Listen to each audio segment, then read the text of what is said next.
Boa noite. Tudo bem? Tudo tranquilo? Tá tudo ótimo para algumas pessoas? Muito bom. Hoje nós vamos conversar um pouquinho sobre o Sermão do Monte. Vocês devem conhecer até no ano passado. Eu fiz um panorama completo do Sermão do Monte, tirando os deveres, os direitos que a gente tem, né? Como que a gente tem que viver como cristãos, de acordo com o Sermão do Monte. Alguém lembra? Alguém estava aí, né? Foi perto até das eleições. Então eu decidi fazer o seguinte, como naquela época eu falei que em 1 hora é muito difícil a gente tirar todos os ensinamentos do Sermão do Monte, decidi a gente então estudar o Sermão do Monte, né? Cada um dos pontos importantes que nós temos nesse sermão que Jesus deu quando ele subiu naquele monte, naquela montanha, certo? Então é isso que nós vamos começar hoje, mas primeiro eu gostaria de convidar vocês a fechar os olhos, fechar as cabeças, vamos orar. Senhor Deus, em nome do Teu Filho Jesus, eu Te agradeço, porque a gente sabe que o Senhor é maravilhoso, o Senhor é amoroso, misericordioso. O Teu amor é tremendo, Deus. Tu és soberano sobre a terra, como a gente cantou naquela música, né? Tu és soberano sobre tudo. E nós Te agradecemos porque nós temos esse momento para estudar Tua palavra e temos esse momento para congregar, viver igreja. Por isso, Te pedimos que o Senhor trabalhe em nossos corações para entendermos a Tua vontade através da Tua palavra, Senhor. Em nome de Jesus que eu oro. Amém. Muito bem, então. Trecho do capítulo 5 de Mateus, já podem ir abrindo Mateus capítulo 5, mas o trecho do capítulo 5 até o 7, nós temos então esse Sermão da Montanha, ou Sermão do Monte. Não sei como é que vocês conhecem ou já viram falar. E nesses 3 capítulos nós temos muitos ensinamentos de Jesus, mas muitos mesmo. Ensinamentos que a gente entende através deles como viver uma vida santa, como viver uma vida dedicada e agradável a Deus, né? Livre da hipocrisia que existia na época, cheia de amor, cheia de graça, cheia de sabedoria e discernimento, né? Seja nas ações, seja nos pensamentos. É tudo que Jesus nos mostra. Então esse trecho do capítulo 5 de Mateus, até o capítulo 7, até o final do capítulo 7, nós temos todos os ensinamentos. Hoje nós vamos ler então o início, os versículos 1 até o 12, que nós temos então ali as bem-aventuranças, certo? Então vamos lá, Mateus capítulo 5, vamos ler do versículo 1 até o 12. Versículo 1. Vendo as multidões, Jesus subiu ao monte e se assentou. Seus discípulos aproximaram-se dele, e ele começou a ensiná-los, dizendo: Bem-aventurados os pobres em espírito, pois deles é o reino dos céus. Bem-aventurados os que choram, pois serão consolados. Bem-aventurados os humildes, pois eles receberão a terra por herança. Bem-aventurados os que têm fome e sede de justiça, pois serão satisfeitos. Bem-aventurados os misericordiosos, pois obterão misericórdia. Bem-aventurados os puros de coração, pois verão a Deus. Bem-aventurados os pacificadores, pois serão chamados filhos de Deus. Bem-aventurados os perseguidos por causa da justiça, pois deles é o reino dos céus. Bem-aventurados serão vocês quando por minha causa os insultarem, os perseguirem e levantarem todo tipo de calúnia contra vocês. Alegrem-se e regozijem-se, porque grande é a sua recompensa nos céus, pois da mesma forma perseguiram os profetas que viveram antes de vocês. Essas são as bem-aventuranças. Até eu lembro que naquela ocasião eu comentei que se a gente ficasse com o Sermão do Monte só nisso daqui, já seria suficiente, porque a gente já tem muita coisa para aprender e muita coisa para mudar a nossa vida. E no início do texto, a gente vai perceber que uma grande multidão, seguia Jesus. Muitas pessoas estavam acompanhando Jesus na sua caminhada. E quando Jesus ele vê essa multidão, o que ele faz? Ele sobe em um monte. É o que diz o versículo 1. Vendo as multidões, Jesus subiu ao monte e se assentou. E é muito interessante esse ponto de que ele se assenta, porque Jesus ele se coloca numa postura de mestre que vai ensinar. Naquela época, os rabinos eles faziam exatamente isso quando eles iam ensinar. Eles se sentavam. Muito diferente de hoje aqui, né? vocês estão sentados e eu estou em pé. Mas naquela época, o mestre, ele se sentava, os discípulos, a multidão que seguia aquele mestre, ficava em pé, sentava como quisesse, da melhor forma que pudesse ouvi-lo. E então ele começava a ensinar. Então essa era uma postura de ensino, ou seja, quando Jesus ele toma essa postura, ele está deixando muito claro que ele é o mestre e tudo o que ele vai falar, a partir de então, são ensinamentos para que eles possam andar no caminho que ele está propondo. Isso é muito interessante, porque daí a gente vê que tudo que segue aqui são coisas importantes para nós. São coisas que devem ser aplicadas em nossas vidas, são ensinamentos do nosso mestre. E esses ensinamentos, a gente vai... outra importante, que é do versículo 1 também, ele diz que os discípulos dele aproximaram-se para que ele pudesse ensinar. Isso também é importante para a gente perceber que aquela multidão que seguia Jesus, nem todos eram discípulos de Cristo. E quando Jesus ele senta, quem que se aproxima dele? Os discípulos. Reconhecendo que o seu mestre, então, ia ensinar alguma coisa importante. Então a gente percebe que no meio da multidão que seguia Jesus, nem todos queriam realmente aplicar aquilo que Jesus estava ensinando. Nós precisamos ser aqueles que se aproximam de Deus. Aqueles que se aproximam de Jesus para aprender dele e para seguir aquilo que ele está ensinando. Então, do versículo 3 ao 12, nós vamos ter as bem-aventuranças. E essas bem-aventuranças, elas podem ser entendidas talvez como um código de ética do cristão, um padrão de conduta do cristão, como que o cristão tem que viver. Elas vão contrastar também os valores do reino de Deus, que são eternos, contra os valores do mundo, que não são eternos, que eles são temporários. Elas vão também contrastar a fé superficial que os fariseus tinham com a fé verdadeira em Cristo Jesus, que Jesus ele requer para andar junto com ele.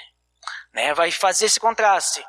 E também a gente pode perceber essas bem-aventuranças como a expectativa do Antigo Testamento que é cumprida no Novo Reino. Existia uma expectativa porque cada uma dessas bem-aventuranças a gente tem uma promessa.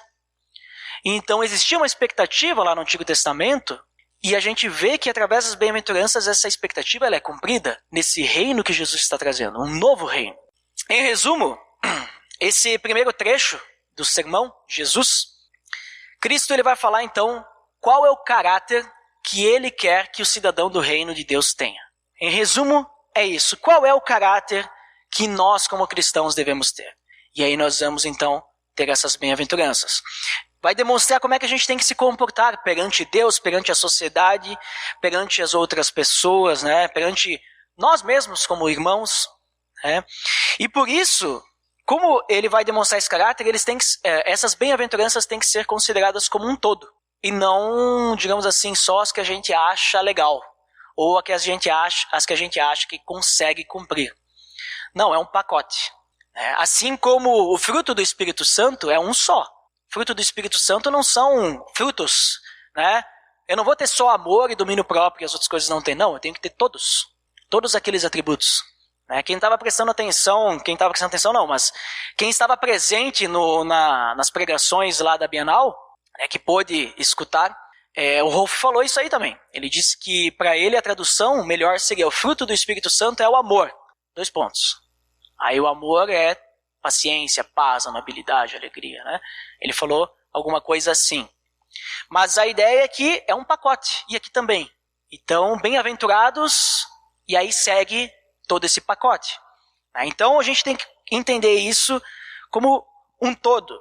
E a palavra usada aqui para bem-aventurado, ela significa, a palavra no original, se a gente for traduzir, ela significa um bem-estar e prosperidade espiritual. Não prosperidade terrena, é espiritual. Então é uma alegria profunda da alma. É algo que, digamos assim, vai além do que a gente pode conseguir fisicamente, terrenamente. É algo profundo. Cada uma dessas bem-aventuranças também vai dizer como que a gente pode ser abençoado por Deus. E se a gente for analisar ser abençoado e bem-aventurado, usando esse termo de uma alegria profunda, é muito mais do que ser feliz, né? Num padrão que a gente talvez olha para a sociedade hoje. Então é algo realmente magnífico. Quando Jesus fala bem-aventurado, ele está dizendo assim, muito feliz, muito alegre profundamente, muito alegre em sua alma, né? Feliz em espírito, profundamente é a pessoa que... Então vamos ver um por um, tá? Porque a gente vai perceber aqui que esses, como eu falei, ele vai contrastar as coisas do mundo, né? A gente vai perceber que nessas bem-aventuranças nós vamos ter que andar contra o mundo. Nós vamos perceber que a bem-aventurança ela é na contramão do mundo. A gente vai ter que nadar contra a maré. E nesse termo nadar contra a maré, a gente pode lembrar dos discípulos. Não sei se vocês lembram que os discípulos, Jesus ele ensina lá num outro local. Aí os discípulos tinham que cruzar o mar. Aí Jesus diz, vão na frente que eu vou ali subir no monte e orar, ficar sozinho com meu pai. E aí vem uma grande tempestade e os discípulos lá remando contra a maré e não saiu do lugar. E Jesus aparece caminhando sobre as águas, que ele era desses, ele tinha seu poder, né? E daí olha para os discípulos, né? Tem aquela situação toda, né? De eles olhando Jesus, pensam que é um fantasma. Mas quando é que eles conseguem chegar ao outro lado do mar? Quando Jesus estava fora do barco? Não, quando Jesus entra no barco. Então assim, nós, nesse mundo, essas bem-aventuranças, a gente vai perceber isso, a gente vai estar nadando contra a maré. Porque o mundo vai pregar totalmente o contrário do que a gente vai ver. Mas com Jesus a gente é capaz. Com Jesus dentro do barco, a gente vai conseguir nadar contra a maré. Então, primeiro ponto, versículo 3, diz o seguinte: bem-aventurados os pobres em espírito, pois deles é o reino dos céus. O primeiro ponto, a gente vai ver que a gente precisa compreender a necessidade de Deus. Bem-aventurados os pobres em espírito. Em outras palavras, Jesus está falando, feliz é aquele que reconhece a necessidade e depende totalmente de Deus, né? Que é humilde de espírito. E não aquele que acha que pode vencer sozinho nesse mundo. Acha que pode vencer o pecado sozinho. Pode agir perante as situações com suas próprias forças. Feliz é aquele que é pobre em espírito. Feliz é aquele que reconhece em humildade de espírito que necessita de Deus. Que espiritualmente ele é fraco, que ele é pobre, né? Feliz é essa pessoa. E se a gente comparar com o mundo, o que o mundo nos mostra? Nos mostra que a gente tem que ter orgulho. Que nós temos que ser independentes, né? Temos que ter uma independência pessoal. Que as pessoas vão falar, você é bom, você não precisa de ninguém, né? Você precisa ser o melhor, sem a ajuda de ninguém. Mas não é isso que Jesus fala. Feliz não é aquele que não precisa de ninguém. Feliz é aquele que reconhece que é tão necessitado que precisa de Deus para tudo.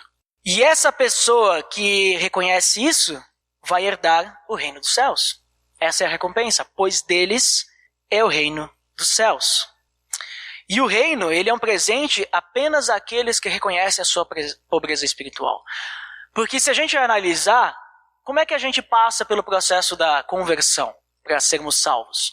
Nós precisamos reconhecer que somos falhos, que nós não conseguimos chegar até Deus sem Cristo. Então, essa humildade, essa pobreza espiritual já faz até mesmo parte da conversão. Se nós não reconhecermos que precisamos de Jesus para chegar até Deus, nós não seremos salvos, ou seja, nós não herdaremos o reino dos céus. Mas aquele que é pobre de espírito é feliz, não por ser pobre de espírito, mas porque ele herdará o reino dos céus. Como é que a gente desenvolve essa atitude? Vamos abrir um texto de Tiago, capítulo 4. Esse texto vai servir para os nossos 3 próximos, né, de certa forma. A gente vai ler ele todo já. Tiago, capítulo 4, versículos 7 até o 10. Tiago, capítulo 4, versículo 7 até o versículo 10. Portanto, submetam-se a Deus, resistam ao diabo, e ele fugirá de vocês. Aproximem-se de Deus, e ele se aproximará de vocês. Pecadores, limpem as mãos, e vocês que têm a mente dividida, purifiquem o coração. Entristeçam-se, lamentem-se e chorem, porque o riso do lamento e troquem o riso por lamento e a alegria por tristeza. Humilhem-se diante do Senhor e Ele os exaltará. Como é que a gente se torna pobre de espírito? Como é que a gente reconhece e tem essa humildade? Quando a gente se submete a Deus. Quando a gente se humilha diante de Deus. Dessa forma, né? Submetam-se a Deus, resistam ao diabo e ele fugirá de vocês. Lembra que no mês passado eu falei, né, que a gente tem que, eu usei até esse texto, aproximem-se de Deus e ele se aproximará de vocês. Nós precisamos querer estar com Deus. Nós precisamos reconhecer que dependemos dele. Senão a gente não vai ter esse relacionamento com Deus. Vamos voltar lá para Mateus, capítulo 5. Segundo ponto, segunda bem-aventurança. Versículo 4. Bem-aventurados os que choram, pois serão consolados. Aqui, então, agora nós temos a parte do choro. Então, feliz é aquele que chora, e é estranho a gente falar isso, né? Feliz é aquele que chora. Mas chora pelo quê? Chora pela condição que tem em sua vida, pela condição que vive, pela condição do mundo que o cerca. Aquele que chora por ver as pessoas vivendo uma vida de pecado longe de Deus, porque sabe o que é estar vivendo na presença de Deus. Aquele que chora por ver o seu irmão pecando e caindo, e sente a necessidade de exortar, de ir lá conversar com ele e mostrar o seu erro, né? Feliz é aquele que demonstra o seu arrependimento, que se entristece por seu pecado, porque ele sabe qual é o preço do seu pecado. Ele sabe que sangue teve que ser derramado para que esse pecado fosse pago, para que ele fosse purificado. E não como aquele que peca e não dá a mínima, sabe? Não se importa, né? Não tem nenhum peso no seu coração. Feliz é aquele que realmente tem peso. Por causa que o pecado está o afastando de Deus, a gente olha para o mundo e a gente vê que as pessoas buscam uma felicidade. O mundo prega isso. O que importa é ser feliz.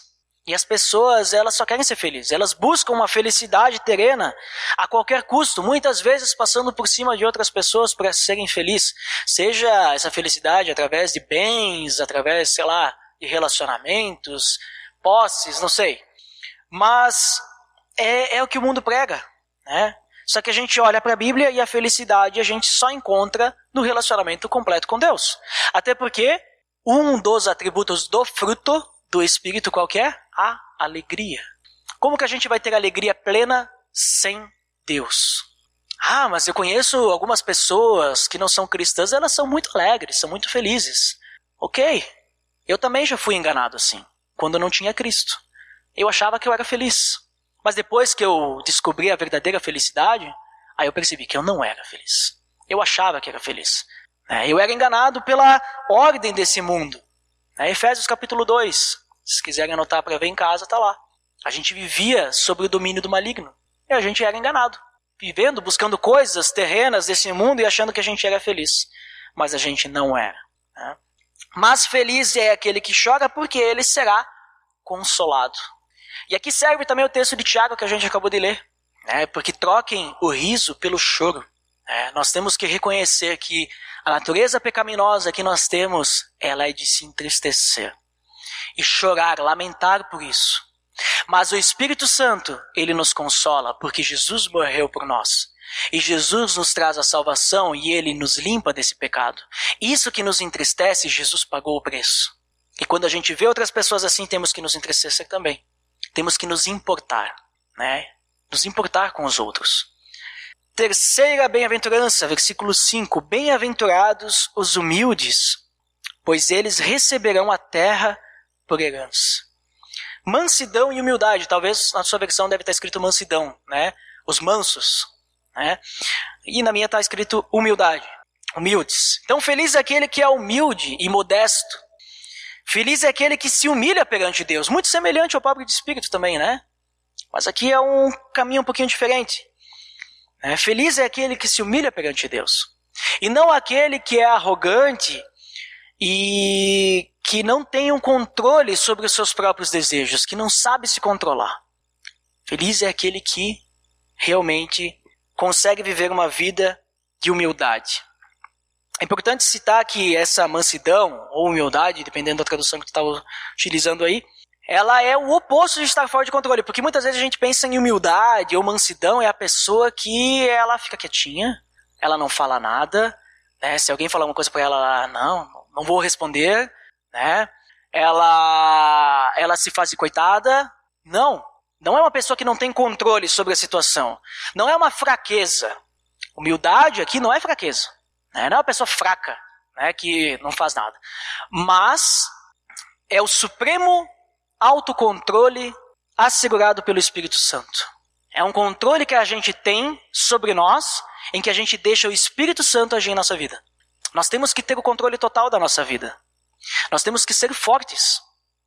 Mas eu digo não sermos fortes para fazer o que nós queremos, ou ter o controle para fazer o que nós queremos, mas nós temos que ter o controle e sermos fortes para deixar o Espírito Santo agir. Porque se nós não formos fortes para dizer o Espírito Santo quem domina a minha vida, Deus é quem domina a minha vida, sabe quem vai dominar? Sabe quem vai agir em nossa vida? A carne. E a carne faz o que é agradável a Deus? Ela não faz. Só o Espírito Santo conhece a vontade de Deus, só o Espírito Santo conhece o coração de Deus. Então, essa humildade é nós realmente reconhecermos, eu preciso do Espírito Santo, então eu vou ter um controle da minha vida para que Ele domine, né? E não a gente, deixar de qualquer jeito, eu consigo do meu jeito aqui, eu vou fazer do meu jeito, porque se a gente for fazer do nosso jeito, a gente não vai fazer do jeito de Deus. A gente vai fazer tudo errado. A gente tem que deixar Deus agir. E a gente olha o contraste com o mundo, qual é? A necessidade de poder. As pessoas buscam poder, né? Quem não é de Deus é incentivado a buscar poder. Eu tenho que ter o poder sobre a minha vida, eu tenho que ter o poder sobre outras pessoas, sobre as situações, mas não, o nosso poder tem que estar nas mãos de Deus, não nas nossas mãos. Nós temos que ter o controle sobre nós mesmos para deixar o Espírito Santo agir. É estranho às vezes até de entender isso, né? Porque como assim? Eu tenho que ter o poder, eu tenho que ter controle, mas na verdade quem vai controlar não sou eu. Pois é, Deus é assim.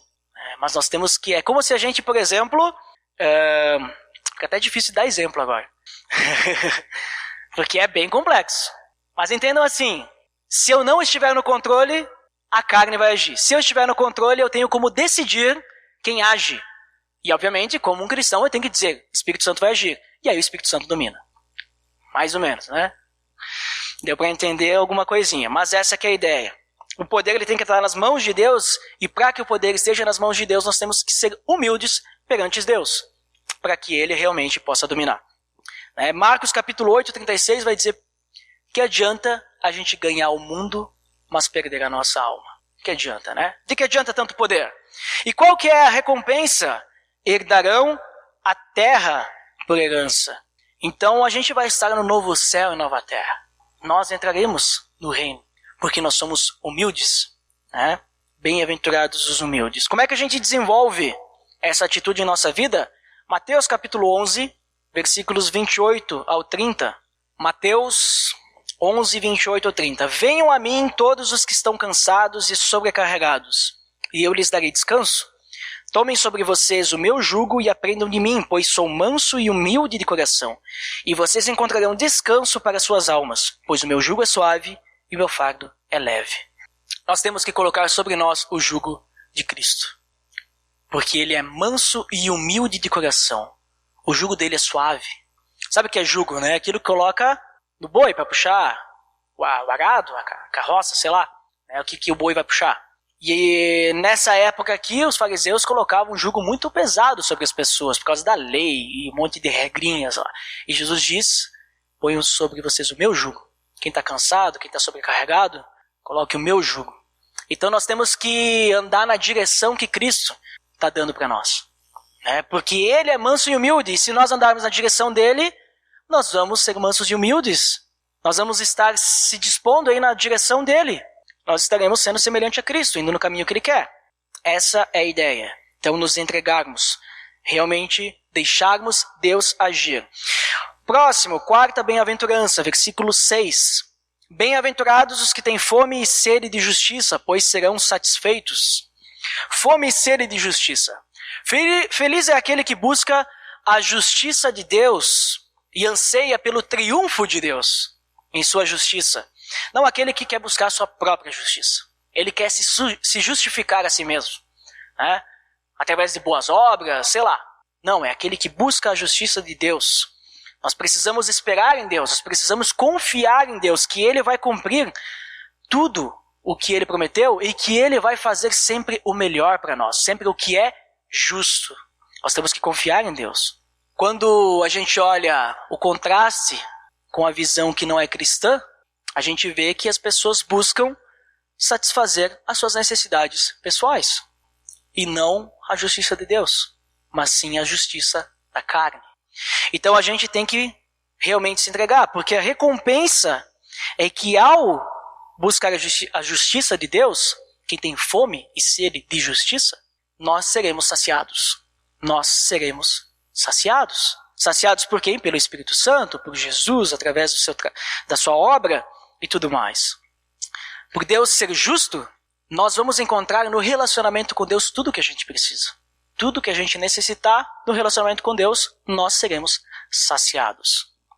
Filipenses capítulo 3, versículos 7 ao 11. Filipenses capítulo 3, versículos 7 ao 11. Mas o que para mim era lucro, passei a considerar como perda por causa de Cristo.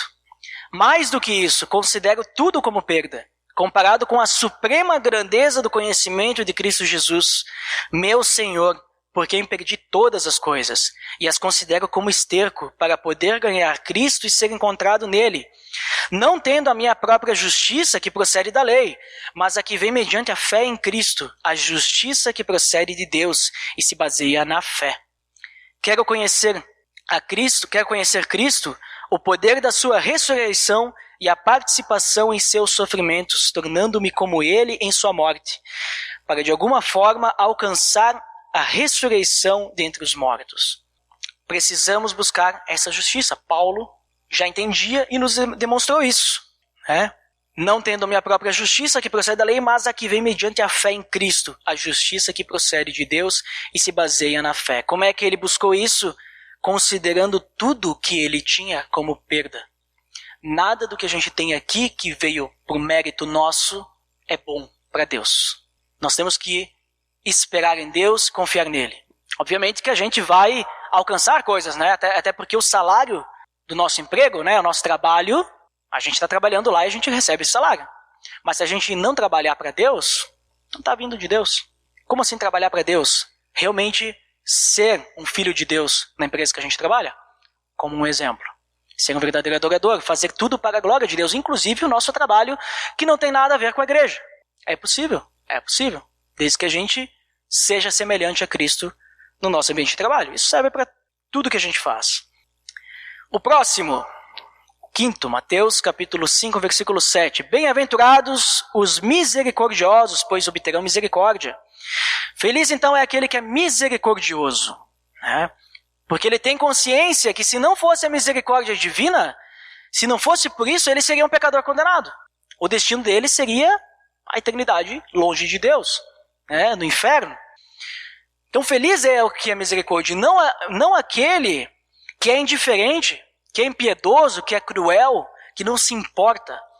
A gente vê isso, que existe uma força contra sentimentos no mundo, né? Existe uma apatia, uma indiferença que vai cada vez piorar mais e mais à medida que a gente se aproxima do grande dia da volta do nosso Senhor Jesus Cristo. Vai piorar cada vez mais. Se vocês acham que está ruim agora, o mundo do jeito que está, vai piorar. E estejam alertas porque isso faz parte. Jesus já nos alertou que o fim seria assim. Então essa apatia, essa indiferença vai piorar, mas feliz é aquele que não é assim, que é misericordioso, né? E qual que é a recompensa? Nós vamos alcançar a misericordiosa. E receber a misericordiosa de Deus é maravilhoso. É algo incrível, né? Por quê? Porque quem recebe a misericórdia de Deus não vive sobre a ira de Deus, e a ira de Deus é terrível. Se vocês lembram da vida de vocês antes de viver com Deus, talvez vocês podem comparar como era viver sobre a ira de Deus. E aqui volta a questão de a gente chorar, né, se entristecer, porque muitas pessoas estão vivendo sobre essa ira ainda. Então, existe um certo senso de urgência de a gente falar para essas pessoas. Efésios capítulo 4, versículo 32. Como é que a gente desenvolve isso em nossa vida? Efésios 4, versículo 32. 32. Sejam bondosos e compassivos uns para com os outros, perdoando-se mutuamente, assim como Deus os perdoou em Cristo. Como é que a gente é misericordioso? Sendo bondosos e compassivos uns com os outros, perdoando, amando uns aos outros, suportando uns aos outros, né? Se importando uns com os outros. É assim que a gente vai desenvolver a misericórdia em nossa vida. O sexta bem-aventurança, versículos 8. Bem-aventurados os puros de coração, pois verão a Deus. Ser limpo de coração. Então, feliz é aquele que é puro de coração e na sua integridade ele vive apenas para Deus. Apenas para Deus e mais nada. Não aquele que confessa a Deus de uma forma superficial, sabe? E serve a dois senhores. Feliz é aquele que vive para Deus unicamente. Nós não podemos viver para dois senhores. Nós podemos enganar qualquer pessoa aqui. Nós podemos enganar nossos familiares, os nossos irmãos em Cristo, que no caso não vai ser irmão, né? Porque a gente está enganando. A gente pode manipular todas as pessoas, mas Deus a gente não engana. Então você pode viver sua vida fingindo ser cristão e vai chegar no final, sabe o que Jesus vai falar para ti quando tu chegar perante ele?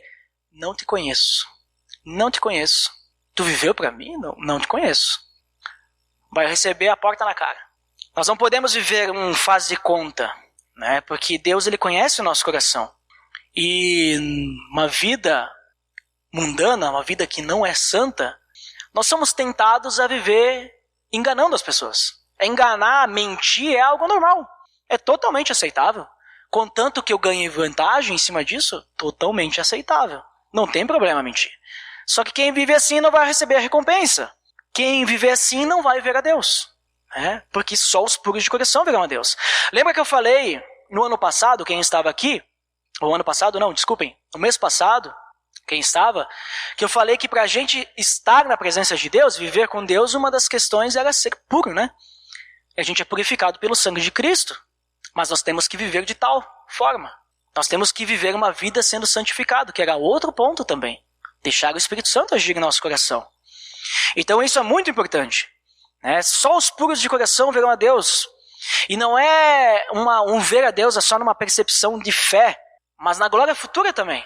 Quando a gente morrer, a gente estiver com Deus, nós vamos estar realmente com Deus, vamos ver a Deus. Porque somos puros de coração. Porque quem nos purifica é Jesus Cristo? É ou não é? 1 João, capítulo 3, versículos 1 ao 3. 1 João, capítulo 3, versículos 1 até o 3. Vejam como é grande o amor que o Pai nos concedeu, sermos chamados filhos de Deus, e que de fato somos. Por isso o mundo não nos conhece, porque não o conheceu. Amados, agora somos filhos de Deus, e ainda não se manifestou o que havemos de ser, mas sabemos que quando Ele se manifestar, seremos semelhantes a Ele, pois o veremos como Ele é. Todo aquele que nele tem esta esperança purifica-se a si mesmo, assim como Ele é puro. Como que a gente se purifica? Vivendo como filhos de Deus, estando junto com Jesus, buscando ser semelhante a Cristo. Na realidade, tenho citado os textos adicionais para a gente entender que a gente pode aprimorar isso, viver isso. Mas se vocês analisarem, todos eles apontam para quem? Para Cristo. Ou seja, como é que a gente pode ser cada uma dessas coisas sendo semelhantes a Cristo? É simples, né? A gente só precisa querer. Sétima bem-aventurança, versículo 9. Bem-aventurados os pacificadores, pois serão chamados filhos de Deus. Feliz aquele então que é um pacificador, porque Cristo, ele é o quê? O príncipe da paz. Ele é chamado assim. E Jesus, ele envia os seus discípulos para trazer paz, não trazer guerra. Então nós precisamos viver de tal forma, E existe no mundo uma ideia de que nós temos que buscar uma paz. Mas é uma paz pessoal, uma paz interior. E o resto do mundo que se exploda, Muitas vezes a gente só quer ver o circo pegar fogo. Muitas vezes a gente quer subir no morro e ver o mundo pegar fogo. Contanto que eu esteja em paz, esteja lá meditando, esteja tranquilo, eu estou de bem com a vida. Não, nós temos que ser agentes de mudança, nós temos que ser os pacificadores. Em um ambiente de batalha, alguma discussão, uma intriga, nós não temos que ser aquele que vai botar lenha na fogueira. Nós não temos que ser aquele que vai propagar a fofoca, criar mais intriga, mais discórdia. Nós temos que ser aquele que vai cortar ali. A partir daqui, parou, acabou. Inclusive, orientar a pessoa, dizer, olha, calma aí, não é assim. Vamos se acalmar os ânimos aí, porque isso não é de Deus. Nós temos que levar o evangelho da paz para as pessoas, não o evangelho do cutucar os outros, né? Ou do ficar guerreando, né? Porque o que tem que prevalecer é o amor de Deus. O que tem que prevalecer é isso. Qual que é a recompensa? Serão chamados filhos de Deus. Então, olha só, um verdadeiro filho de Deus é aquele que é semelhante a seu pai, o pacificador. Romanos, capítulo 12, versículos 17 e 18, vamos ver aí o que Paulo fala sobre ser um pacificador perante os inimigos. Romanos 12, 17 e 18. Vocês podem ler até todo Romanos 12, eu indico. É muito interessante esse texto. Então, também para a gente saber qual que é o nível que o nosso amor a Deus e ao próximo tem que ter. Versículo 17. Não retribua ninguém mal por mal. Procurem fazer o que é correto aos olhos de todos. Façam todo o possível para viver em paz com todos. Não retribuir mal com mal, fazer o correto e fazer o possível para viver em paz.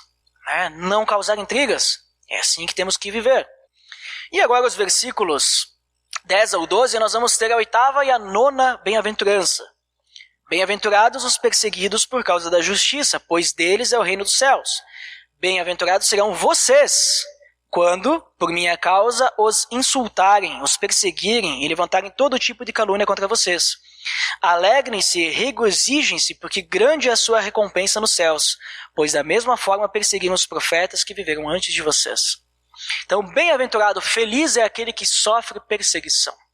Isso mesmo, aquele que é perseguido por causa de Cristo, porque ele vive nos padrões divinos, e não aquele que nega a Cristo perante a sociedade. Aquele que segue os seus próprios padrões. E aqui a gente tem, como eu falei, 2 bem-aventuranças, Então a primeira, a gente vê que bem-aventurado é o perseguido por causa da justiça. A justiça de Deus, obviamente.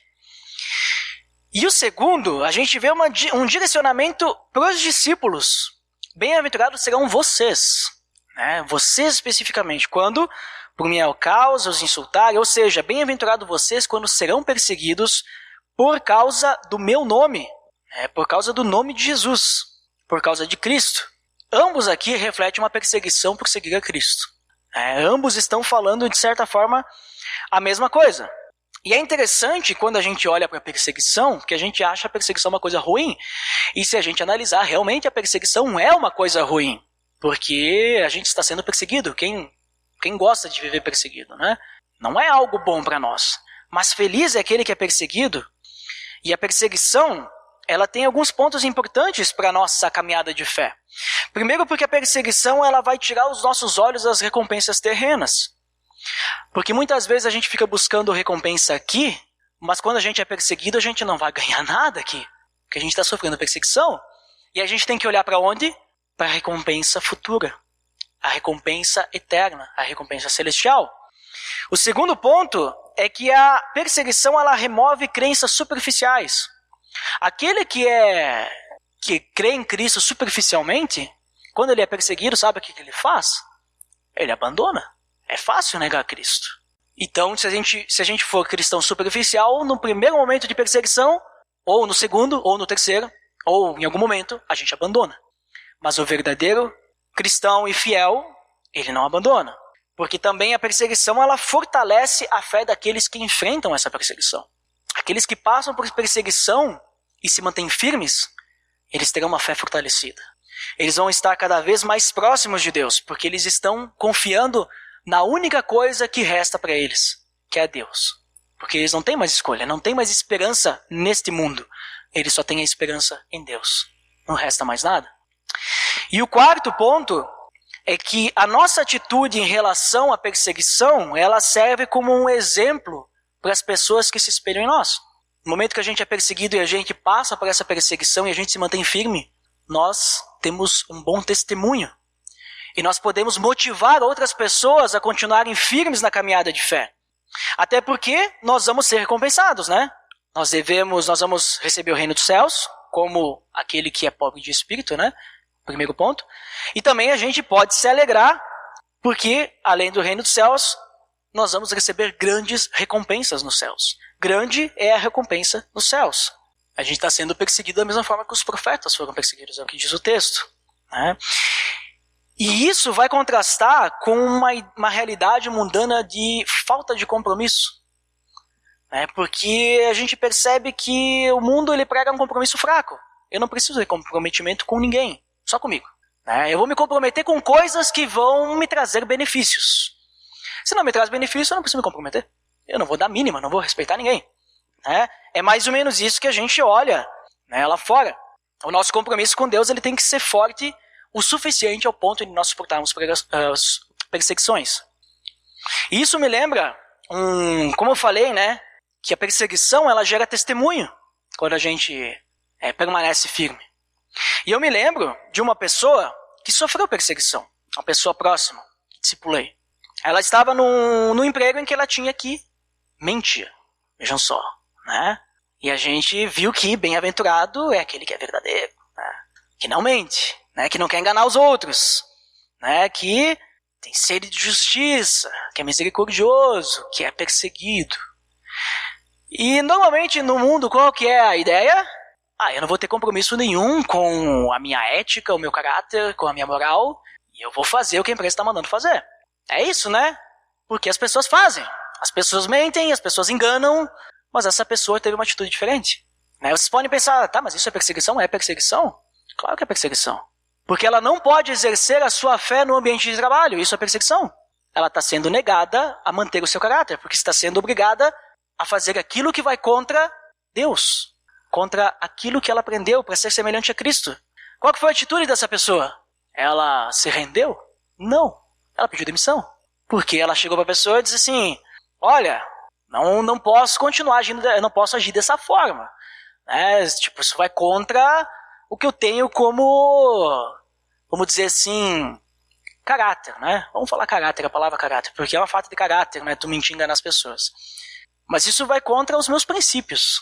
Aí, não, mas é que precisa e tal, então não quero mais trabalhar aqui. Simples. Você teria essa coragem? Você teria essa fé? O que é mais importante para ti? O teu trabalho ou Deus? Então, é assim que a gente tem que agir perante a perseguição. A gente não pode negar a Deus.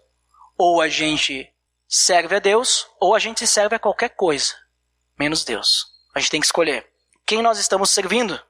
Como é que a gente desenvolve essa atitude? Na verdade, é uma realidade, um aviso. 2 Timóteo 3,12 diz, contudo, os que desejarem viver piedosamente em Cristo Jesus serão perseguidos. É isso que diz? Isso, de fato, todos que desejam viver piedosamente em Cristo Jesus serão perseguidos. Então, assim, sinto muito, mas você vai ser perseguido.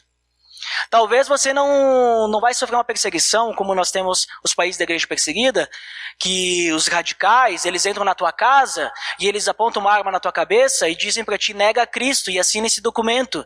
E se tu não fizer isso, tu vai morrer. Talvez não é assim. Mas talvez tu vai sofrer uma perseguição no teu trabalho, na tua faculdade, em que as pessoas vão exigir que você não agrade a Deus. Isso é perseguição. Ou você vai sofrer uma perseguição com familiares, que eles vão fazer chacota contigo, vão te caluniar, não sei. A gente sofre perseguição, Então, o fato é que nós sermos perseguidos e demonstra que nós somos fiéis a Deus. Basicamente isso. Essa pessoa que eu dei o exemplo, ela foi fiel a Deus. Foi fiel no seu coração a Deus. Porque o cristão de tabela, aquele lá superficial, ele não vai ser perseguido. Sabe por que ele não vai ser perseguido? Porque ninguém dá bola para ele. Ninguém percebe que ele é cristão. Porque ele já faz as coisas, que o mundo prega diz que tem que fazer. Ele não vai ser perseguido. Só que no reino dos céus ele não vai entrar, Por quê? Porque ele está escolhendo um outro Senhor, que não é Deus. Mas fiquem tranquilos que no reino dos céus não haverá perseguição. Lá vai ser uma maravilha. Mas até lá nós precisamos nos mantermos fiéis aqui. Então, para finalizar, as bem-aventuranças, como a gente viu aqui, elas não prometem risos, Elas não prometem prazeres, não prometem prosperidade terrena, não prometem nada do que a gente olha ou aquilo que a gente aprendeu na sociedade que é uma vida feliz, vai na contramão do mundo, como eu falei no início. E ser bem-aventurado por Deus significa vivenciar uma esperança e alegria independentemente da situação ou das circunstâncias externas. É uma alegria interior. Prosperidade interior, prosperidade, prazer interior, riso, alegria interior, né? E é nós nos mantermos assim, alegres perante Deus, indiferente do que aconteça por fora. Perseguição, ou se nós estamos passando por dificuldades financeiras, dificuldades de saúde, ou dificuldades de relacionamento, indiferente. Nós temos que nos manter alegres, porque Deus enviou seu Filho para morrer por nós. E isso para nós já é suficiente. Isso deve ser suficiente. E para encontrar então essa esperança, a alegria e a forma mais profunda de felicidade, siga a Jesus, independentemente do que isso te custar. Se isso custar a sua vida, siga Jesus. Se isso te custar relacionamentos, siga Jesus. Se isso te custar teu emprego, siga Jesus. Se isso te custar qualquer coisa, siga a Jesus. É isso que Jesus está falando aqui. Porque feliz é aquele que, independentemente do que aconteça, é fiel a Deus. Então, lembramos que a nossa recompensa ela não vai estar aqui. Talvez a nossa vida não vai ser muito boa. Talvez a nossa vida vai ser ótima. Não sei. Mas a nossa recompensa é o seu reino, o reino de Deus, o reino que nós já vivemos aqui agora, no relacionamento com Cristo e nesse relacionamento que temos uns com os outros, né? Suportando, amando uns aos outros. Então, não devemos esperar prosperidade terrena, mas grandes recompensas no reino dos céus. Mas eu alerto, não viva de uma forma para Deus só por causa das recompensas do reino dos céus. Viva querendo fazer a diferença, porque Deus te salvou e isso é suficiente. Vamos orar? Amado Deus, eu te agradeço, Senhor, em nome do teu Filho Jesus, porque teu Filho morreu naquela cruz. Ele se entregou por nós e derramou o seu sangue, porque nós sabemos que não há perdão de pecado sem derramamento de sangue, Senhor. Nós sabemos disso. A tua palavra fala. E ele derramou para nos purificar do pecado. E agora nós sabemos também que